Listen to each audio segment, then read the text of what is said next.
Hi betting experts, on Tuesday the 11th of August. First of all, look back at our two bets at Leicester on Monday and we move on to Haydock on Tuesday. Good fast ground expected. The weather forecast set fair again. We're set for another hot week in the UK and conditions are sure to be drying out all of the time.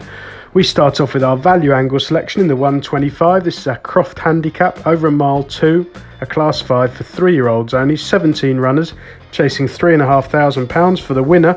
I think the front of the market has a pretty vulnerable look. I wasn't mad on horses like Abbotside and Turkestan, who look priced up on some modest form and not particularly well treated. I thought it was probably worth taking a flyer with Jamie Osborne's Look to the Light. Now this one hasn't been seen for 186 days, but Osborne's going particularly well. He's had 3 winners in the last fortnight, 16% strike rate. All his horses are running well, and Nicola Curry is riding particularly well as well. This one is completely unexposed, now going handicapping off a mark of 73 and on one line of form, notably at Kempton back in September 2019 or 11 months ago, when he was just beaten just over 3 lengths by Acquitted. I thought he shaped really well. Now he hasn't really been at his best since then. I think you have to probably excuse a couple of runs at Southwell 6 months ago in the winter. I'm not sure that deep surface suited him particularly.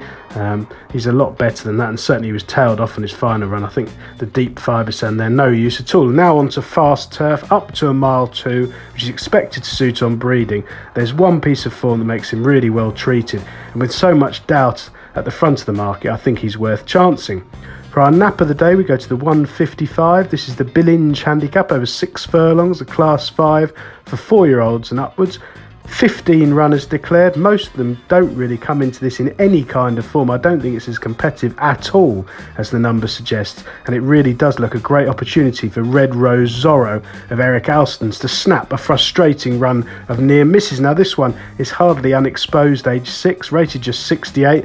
He's won 5 times from 41 starts in his career, but he has been running really well of late, and I thought his latest run when second at Catterick over 7 furlongs, a trip that may have just stretched him. He went from the front racing really freely with the choke out there, just pegged by Paris Mountain close home, who had a much better draw in stall 1. That was a solid run. His previous 4th at Doncaster behind Baywatch, again showing plenty of early pace but just left behind in the final furlong.